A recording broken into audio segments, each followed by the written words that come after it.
Hello everyone, কেমন আছো তোমরা সবাই? আশা করি ভালো আছো। আমরাও বেশ ভালো আছি।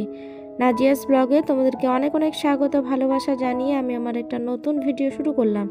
আজকে হচ্ছে শুক্রবার, তো সবাইকে পবিত্র জুম্মা মোবারক। আজকে সকালবেলা চা দিয়ে ভিডিওটা শুরু করলাম। সকালবেলার চা হয়ে গেছে কমপ্লিট। ফ্রেশ হয়ে আমি চা করে নিয়ে ডাইনিংয়ে বসে পড়েছি। আর আজকে ব্রেকফাস্টে আছে পুরি, তরকারি, চা, বিস্কিট, এগুলোই আর কি। সংসারের সমস্ত কাজ সেরে যাব আজকে বিকেলবেলা হাজব্যান্ডের ডাক্তার দেখাতে। তো সবটাই তোমাদের সাথে শেয়ার করব। তো তোমরা ভিডিওটা নো স্কিপ করে দেখতে থাকো, আশা করি তোমাদের ভালো লাগবে।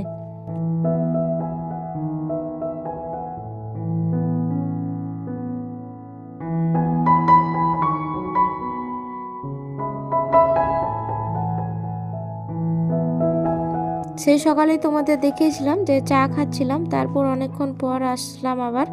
তো এই যে দেখতে পাচ্ছ রান্নাঘরে চলে এসেছি, দুপুরে রান্না করব। তো আজকে কি রান্না হবে তোমরা দেখে বুঝতে পারছো, মাছ রান্না হবে। তো মাছটা আমি পরিষ্কার করে ধুয়ে লবণ হলুদ মাখিয়ে রেখেছি। আর এখানে কড়াইয়ে তেল গরম করতে বসিয়েছি, মাছটা ভেজে নেব। ভাতটা এখনও বসাইনি, কারণ জল ছিল না, তার জন্য ভাতটা পরেই বসাবো। ভাবলাম যে আগে মাছটা ধুয়ে বেছে ভালো করে পরিষ্কার করে আর এই যে ভেজে নিই। তো আমি পরিষ্কার করে নিয়েছি, এখানে ভেজে নিচ্ছি। আর হাজব্যান্ড জল নিয়ে আসলো, বললাম না জল ছিল না। এদিকে মাছটা তেলের মধ্যে ছেড়ে দিয়ে তারপর ওদিকে ভাতটা বসিয়ে নেব। তো চলো দেখতে থাকো। এই মুহূর্তে এসে যারা আমার ভিডিওটা দেখছো তাদের কাছে একটা রিকোয়েস্ট, আমার ভিডিওর কোনো অংশ যদি তোমাদের ভালো লেগে যায় তাহলে একটা লাইক করে যেতে ভুলবে না, কারণ তোমাদের করে একটা লাইক আমাকে ভিডিও করতে মোটিভেট করে। আর আমার এইরকম ভিডিও পেতে হলে আমার চ্যানেলটি সাবস্ক্রাইব করেও রাখতে পারো। আর যারা কাজটি অলরেডি করে রেখেছো তাদেরকে অসংখ্য ধন্যবাদ।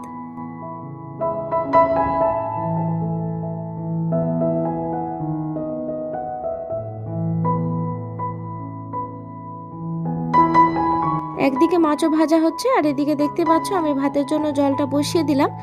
দুদিকে দুটো রান্না করে নেব তাড়াতাড়ি, কারণ মানে বিকেলবেলা বেরোনোর আছে। আর এদিকে ভাত বসিয়ে দেওয়ার সাথে সাথে আমি চালটা ধুয়ে ভালো করে ভিজিয়ে রাখলাম। আর এখানে মেয়ে বললো যে পেয়ারা খাবে, তো পেয়ারাটাকে কেটে একটুখানি লবণ দিয়ে ওকে দিয়ে দেবো, ও বসে বসে খাবে। আর আজকে মাছটা রান্না করব আলু দিয়ে, তো আলুটাও আমি ওদিকে কেটে নেব। তো চলো এদিকে টুকটুক করে সব কাজগুলো করতে থাকি। মাছটাও একদিকে ভাজা হচ্ছে। তো দেখতে পাচ্ছ মাছ অনেকটাই ভাজা হয়ে গেছে, আর ওদিকে গরম হয়ে গেছিল জলটা, তো চালটাকেও দিয়ে নিলাম। আর এই উপরে এই সাদা ফ্যানগুলো না চাল দেওয়ার সাথে সাথে উপরে ভেসে ওঠে, তো ওগুলোকে উঠিয়ে ফেলে দিলাম। ওগুলো থাকলে না আমার মানে ভালো লাগে না। তো আমি উপরে যতক্ষণ ফুটছে না ততক্ষণ উপরের ওগুলো ছেঁকে ছেঁকে ফেলে দেবো। আর এদিকে দেখতে পাচ্ছ মাছটা কি সুন্দর একদম ভাজা হচ্ছে। কড়াইয়ে আসলে তেলটা যতক্ষণ না গরম হবে ততক্ষণ মাছ দিলে, গরম তেলটা না হলে মাছটা দেওয়া ঠিক না, কারণ লেগে যায়। তেলটাকে একদম গরম করতে হবে, তারপরে মাছটা দিলে না ভাঙে না। আর এদিকে মাছের জন্য আমি মশলা করে নেব। তো আমার আদা রসুন পেস্টটা তো আমার প্যাকেটের আছে, ওটা করতে হবে না। তো শুধু পেঁয়াজ বাটবো। আর এদিকে গুঁড়ো মশলা আমার শেষ হয়ে গেছে, তো এদিকে সর্ষে, জিরে, ধনে সব কিছু দিয়ে আর দুটো কাঁচা লঙ্কা দেবো, দিয়ে একটা পেস্ট করে নেব পেঁয়াজের সাথে। তো চলো পেস্টটা করে নিয়ে আসি।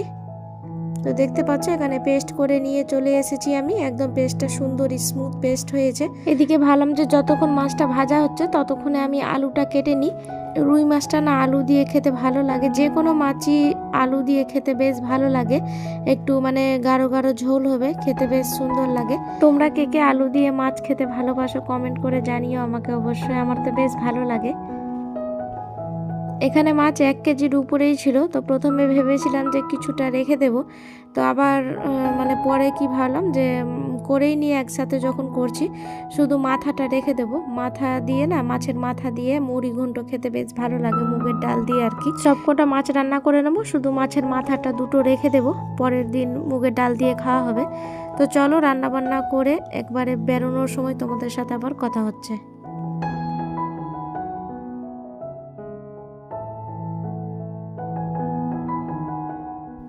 তোমাদেরকে তো প্রথমেই বলেছি যে হাজবেন্ডকে ডাক্তার দেখাতে যাব, তো ওর চোখের ডাক্তার দেখাতে যাচ্ছি। তো দেখা যাক, ওর চোখের সমস্যা মানে কি বলবো, পিছুই ছাড়ছে না। তো বললো যে না দেখাতেই হবে। আর এই যে স্যারের কাজ নিয়ে খুবই ব্যস্ত, তার জন্য একটু মানে কাজ করেছে তো একটু চোখের সমস্যা দেখা দিচ্ছে, ব্যথা করছে বলছিল। তাই বললাম যে চলো, না হলে আবার চোখের ডাক্তার না দেখালে আবার সমস্যা হতে পারে। ফাইনালি আমরা বেরিয়ে পড়েছি, রাস্তায় আছি। তোমাদের সাথে আর রাস্তার মধ্যে ভিডিও শেয়ার করতে পারিনি। তোমাদের সাথে কথা বলতে বলতে দেখো চেম্বারে পৌঁছে গেছি আমরা।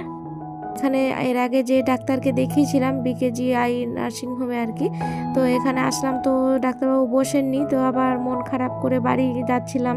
তো ওখানে আমি বললাম যে একজনকে জিজ্ঞেস করো, মানে যে কোনো চশমার দোকানে জিজ্ঞেস করো যে চোখের ডাক্তার এখানে কোথায় ভালো আছে। তো উনি বললেন, একজনকে জিজ্ঞেস করলো হাজব্যান্ড, তো বললো যে একটা ডাক্তার আছে। তো ফাইনালি এই যে ডাক্তারের চেম্বারে এসেছি। এই ডাক্তারটার নাম হচ্ছে মলয় সরকার, উনি বেশ ভালো ডাক্তার। তো এখানেই আসলাম, চেম্বারে নাম লেখানো হয়েছে। তো হাজব্যান্ড গেছে ভিতরে, তো ওর একটা টেস্ট করতে দেবে। তো এই যে ভিতর থেকে আবার ও আসলো, বাইরে ওয়েট করতে বললো। ওখানে একটা ওষুধ দিয়ে বললো যে বাইরে বসুন, তারপর টেস্ট করা হবে, ওকে ডাকা হবে। তো ফাইনালি আমরা ডাক্তার দেখিয়ে বাড়ি চলে এসেছি। সেরকম আর ভিডিও শেয়ার করতে পারিনি তোমাদের সাথে। তো বাড়ি এসে যে ড্রেস চেঞ্জ করে একটু ঘরটাকে ঝাড় দিয়ে নিলাম, ঘর বারান্দা সব কিছু ঝাড় দিয়ে। আর এই যে মালদার ওখানে নিয়েছিলাম কিছু স্ন্যাক্স আর কি, আর মিষ্টি নিয়েছিলাম। এই চা দিয়ে এখন খাওয়া হবে। একটা ব্রেড নিয়েছি, খুব সুন্দর, মানে ফ্রুট ব্রেড বলতে পারো, কেকের মতোই আর কি। তো সেটাই মানে খাওয়া হবে চায়ের সাথে এখন। আর এই যে দুপুরে রান্না করেছিলাম তো তোমাদের সাথে শেয়ার করতে পারিনি, অনেকটাই মাছ আছে। আজকে রাতে কিছুই রান্না করব না, এই দিয়ে খাওয়া হবে, ভাতও আছে অনেকটা। আর এই যে 3 ভাই বোনের জন্য ভাজা মাছ রেখেছিলাম, তো 2টো খেয়েছে আর একটা আছে।